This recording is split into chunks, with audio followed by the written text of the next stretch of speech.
Getting into the Tuesday Tidbit. So, if you're feeling overwhelmed, do you ever feel overwhelmed in life? Yeah, I think I'm feeling a little overwhelmed right now. And if you have a bunch of stuff to do you write down a list? Yeah, I do. A to-do list, Right. so to speak. Yeah, I like crossing things off. Don't do that. Oh. Do a to-don't list. A what? Things that you don't want to do. Now, my problem with the to-don't list, because of what you said right there, you love crossing things off the list. It feels really good. You can't really cross things off a to-don't list because then you might do them by mistake. You know?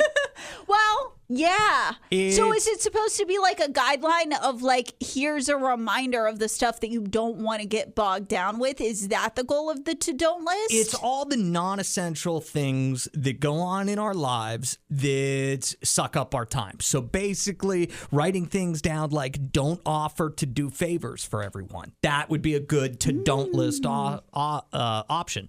Don't schedule meetings before 11 a.m. This is Don't schedule meetings after 11:30 a.m.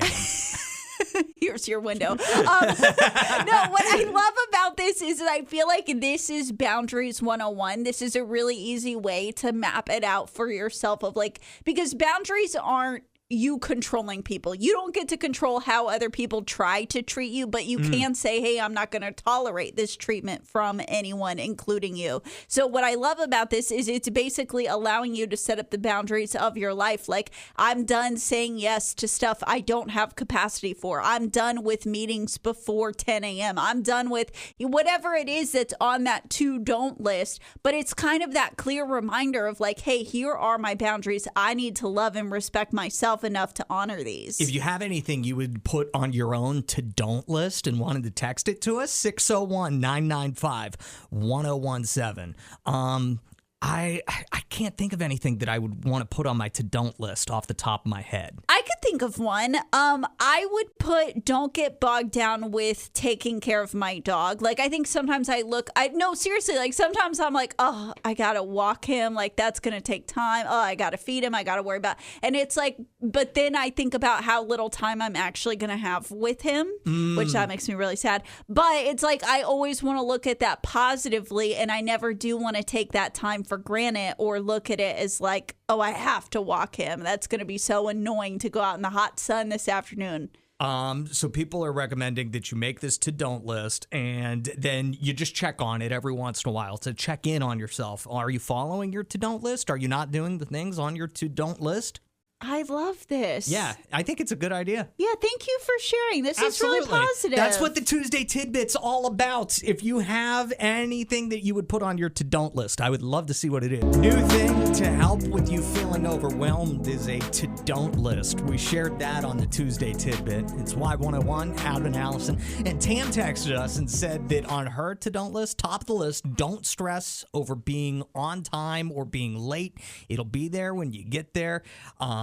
Chill and enjoy the ride listening to Y101 and jamming in the process. I feel like I need Tam to write my entire to-don't list because that just made me feel really nice because I am that person. And you're making a face. You're making a face like, I don't want you to be this person, but I'm the person who's late. Like, I'm the late friend. Yeah, I feel like there's a fine line in between stressing yourself out about being late and being on time for things and being completely inconsiderate. Like, there's a very fine line. Like, a little bit of stress about being on time could go a long way, Tam. I just don't know if don't worry about being on time is necessarily something that needs to be on a to-don't list. I liked the reminder. I was like, I want to put that on my to-don't list because I do. Like, I'm inevitably going to be late, but I'm also going to be very, very stressed about it. And it's like, if we could just delete the stress and just be late, that might be the better way to go. Or just be on time. Well, but I can't. It's impossible. It's not. It literally isn't. It is. People are on time all the time. Not me.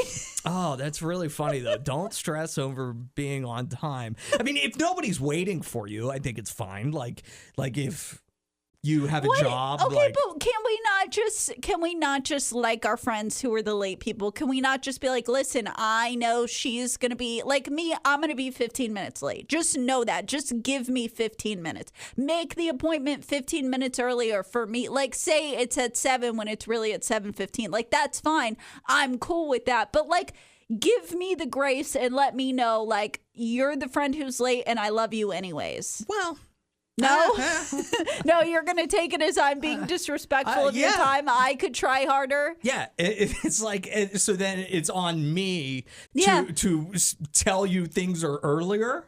Like, why not just tell yourself they're earlier? That doesn't work. Doesn't make sense. All right.